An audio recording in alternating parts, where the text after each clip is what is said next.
There's so much to think about, and there's so much to say about how you have all come together. I am deeply grateful to the people who began this conference with philosophy. We heard Hannah Arendt, we heard John Rawls.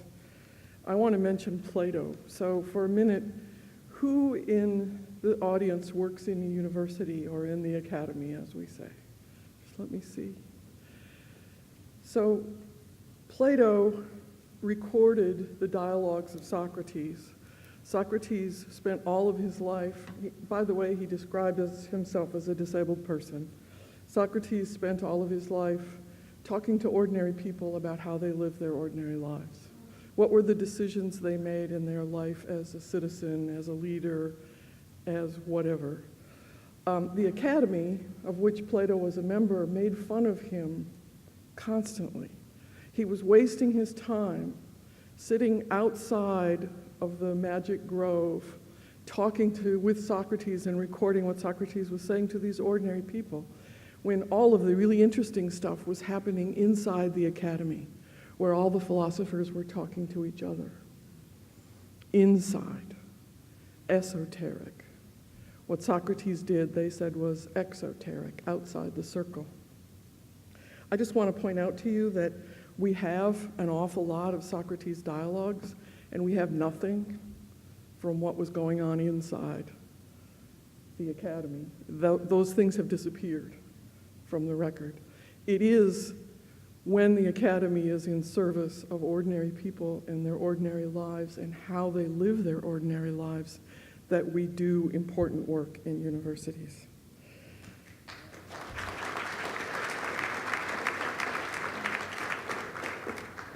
I also want to point out that Kant, in his wonderful little tiny book, The Conflict of the Faculties, also makes this argument. Kant was a physicist and worked in the hard sciences, but in his philosophical work, he insisted that it was the university faculties that were involved closest to people's lives and how they lived their lives that were the most important and should be the most generously supported within the university.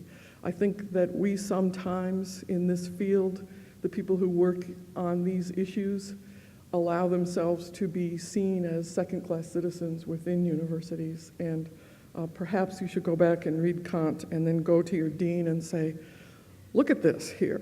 We should be given the multi-million-dollar, we don't need labs, but we should be given the multi-million-dollar grants. So who else in the room is family? I know some of you cross over. I really think that this partnership of some of the best minds in some of our best universities and families is a profoundly important juxtaposition of people who can talk about what is going on and people who can research what is going on. I often, in the United States, talk about Thomas Jefferson now, because no one in the United States, Jefferson wrote our Declaration of Independence, he wrote our founding documents, he wrote our Constitution, he was the founding father of the United States, the philosopher king, the rationalist, the researcher, probably a man with a little autism, if you've ever been to Monticello. Jefferson had a sister, Elizabeth, who was 2 years younger than he. He grew up very close to her. He grew up loving her and being her very supportive brother. And later in his life, when he was being called on to come forward and work on the citizenship documents and work on the founding of the United States, he declined. He said, I cannot, since my mother died, I am responsible for my sister Elizabeth, and I cannot be engaged in politics.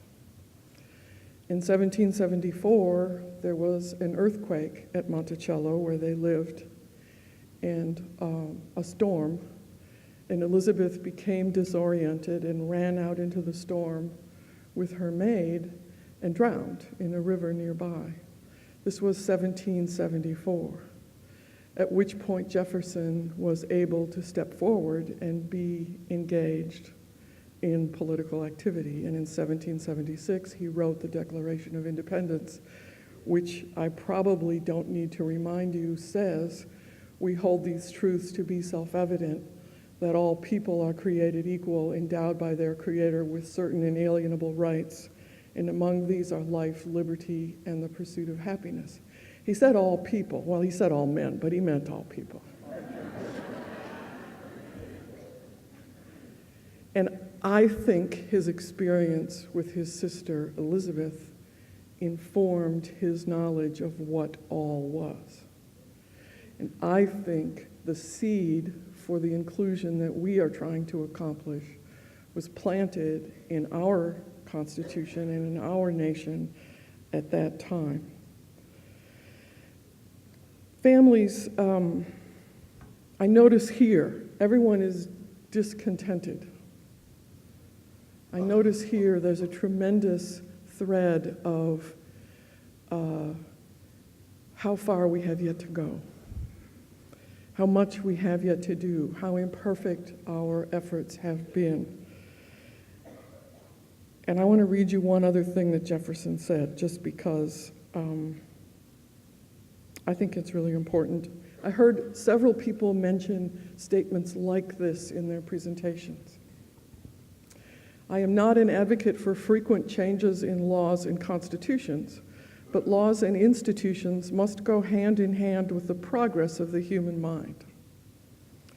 As that becomes more developed, more enlightened, as new discoveries are made, new truths discovered, and as manners and opinions change, with the change of circumstances, institutions must advance also to keep pace with the times. We might as well require a man to wear still the coat which fitted him when he was a boy, as ask civilized society to remain ever under the regimen of their barbarous ancestors." Those people who built these systems, we can recognize that they are our barbarous ancestors. But we also must recognize that we will be the barbarous ancestors of those who follow us, and that the foundations that we lay may not be perfect, but people can stand on them and build on them and move forward from them and change them. I also noticed several people saying, well, we don't have very many people in our country using individual funding. We have 10% or 9% or 5% or 7%. And I'm trained as a marketer. I suppose nobody else here is. I always thought of marketing as the philosophy of business because it asks, what do people need and what do they want? And it's possible that individual funding is a niche market. It's possible that 10% is the maximum percentage of people who use supports that we will ever draw in. More likely, in marketing, we call it the early adopters. More likely, these are the people who are willing to put up with difficulties to take on a new model and figure out how to use it. You remember the 70s when people used to put together their own computers out of kits that they bought and would come in the mail? Those were early adopters. They were willing to put up with a lot of crap just to get the thing done. I think maybe we should be thinking about really trying to understand and measure whether the families who are currently stepping forward and willing to use individual funding or willing to use what we call self-determination in the United States, whether those are a small niche market and that's as far as we're going to get, or whether they really are early adopters and we should be thinking to get to the whole market, what do we need to change? What parts can we put together without asking families to put it together themselves? And I heard brilliant examples of that from right here in BC with the cooperative family arrangements. Most people don't put marketing or business goals into their interdisciplinary plans, but I don't think it's a bad idea. I also didn't notice education. So I didn't notice people talking about, here's how we're going to families and schools and talking to them about what this means and what freedom really means and how we're going to help their son or daughter grow up and become self-determined. I heard some of that. Inclusion International spoke brilliantly about inclusive school. Norm, where did Norm go? Dude, you did a presentation in Minnesota when my son was 7 years old at the University of Minnesota, and I brought a team from Charlie's school to your presentation, and we left and went back and had a meeting, and the whole school became inclusive. And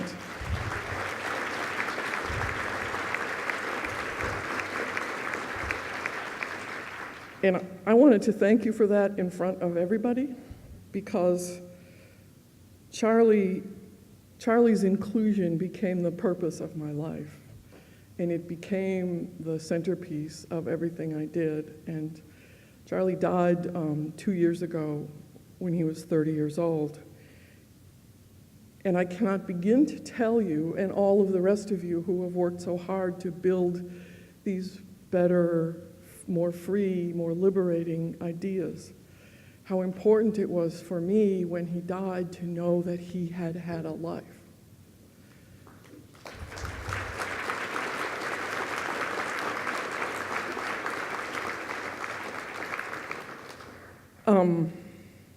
Steve Jobs, when his goal was to change the world, he went and put an Apple II in every school in the United States because he was going to create a new generation of children who knew what a computer was. I bought my first computer when I was getting my MBA, and it sat in a box in my house because I was afraid to put it together. And I came home one day, and my 5-year-old son, Will, was working on it. And I said, "Honey, did Daddy put that together for you?" He said, "No, Mommy, you just match the little pictures on the cord to the little picture on the..."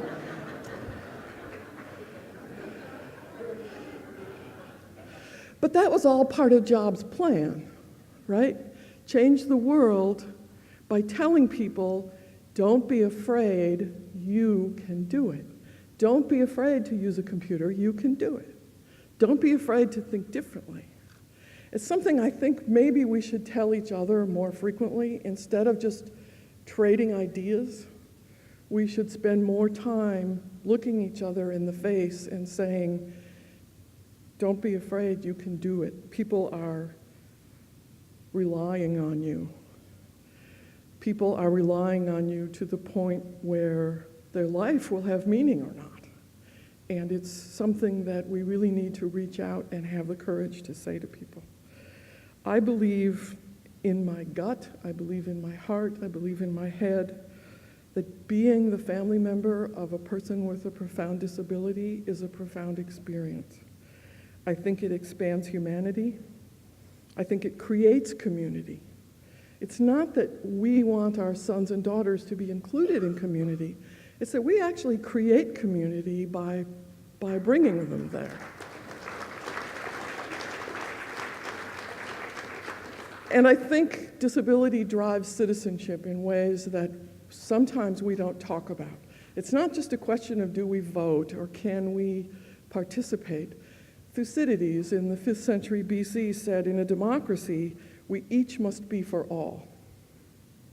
That if you vote only in self-interest, you are not truly a citizen of your democracy.